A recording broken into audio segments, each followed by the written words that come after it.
Merhabalar, ben Salih Uğraşan. 13 yaşında basketbola başladım ve basketbolda 39 yaşına kadar 26 yıllık bir kariyerim oldu. Devamında basketbol oynadıktan sonra da sporun içinde sosyal anlamda nasıl etki ederim diye düşündükten sonra spor okullarıyla küçük çocuklarımıza ulaşmayı planladık. Böylece spor sonrasında böyle bir deneyimin içindeyiz.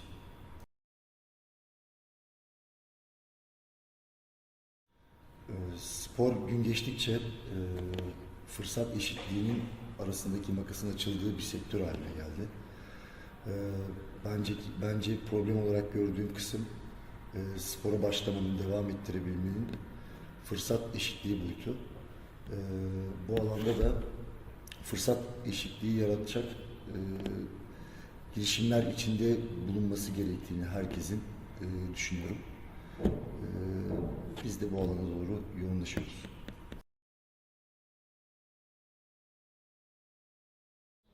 Şöyle, bundan önceki basketbol ölçeğiyle söyleyeyim. Ya spor kulüpleri bünyesinde spor aktivitelere başlangıç oluyordu ya da bazı büyük şirketlerin finansman desteğiyle takımlar kuruluyordu. Bu takımların altyapısından sporcular yetişiyordu. Ama bunların etkisi spor başlama yaşı erken yaşlara evrildiği için günümüzde bunların etkisi azalmaya başladı. Çünkü bu tarz kulüpler 14-15 yaşından sonra sporculara kapılarını açıyorlar. O yüzden başlangıç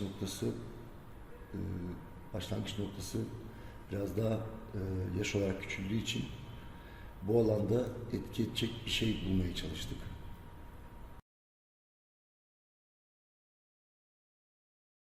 Evet, şöyle oldu. Bazı kendi ölçeğimizde yetenek taramaları yaptık. Spora yatkın çocukları küçük yaşta ulaştık onlara. Devamında bu çocuklarla yaptığımız eğitimler sonucunda bu çocuklardan birçoğu da maddi anlamda bir spor okuluna devam edebilecek şeyde değildi. Maddi güçte değildi aile yapısı. Biz bunlara destek olarak spor okulundan topladığımız aidatlarla bunlara bir kaynak yarattık. Yarattığımız kaynak sonucunda yetiştirdiğimiz çocukları lisanslaşma yaşları geldiğinde 13-14 gibi büyük kulüplere transferini sağladık. Bu da bize manevi anlamda çok büyük bir mutluluk verdi.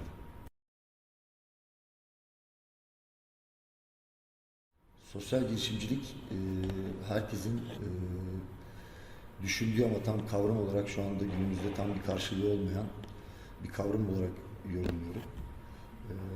Bence herkes kendi ölçümünde, burada, kendi sektöründe bir adım attığında mutlaka bunun manevi karşılığını hissedecektir diye düşünüyorum. Dediğim gibi önemli olan uygun ortamı sağlayıp gerçek anlamda bundan faydasını dokunacağını düşündüğümüz kişilere dokunmak.